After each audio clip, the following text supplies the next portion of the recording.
60 বছর বয়স এখনো বিড়ি সিগারেট খান। এ বিড়ি খাইতে খাইতে আপনি গিয়া নবীজির থেকে হাউজে কাউসারের পানি লইয়া লাইবেন আর নবীজি দিয়া লাইবেন। আচ্ছা ঠিক আছে কাকা, আগান না, অসুবিধা কি?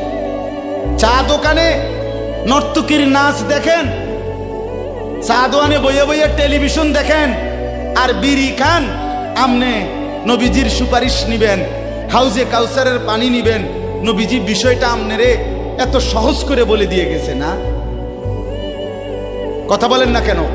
নবীজি এ কথা বলছে, উম্মত চুরি ডাকাতি জিনা ব্যভিচার মদ জুয়া নাচ গান টেলিভিশন নাটক সিনেমা বিড়ি সিগারেট তুমি সব করতে থাকো, তোমার জিডা মনে কয়টা করো, হাসরের ময়দানে শুধু আমার দ্বারে আইও, আমি বেহেশতে পাঠাই দেবো। এটাই তো সুপারিশ না?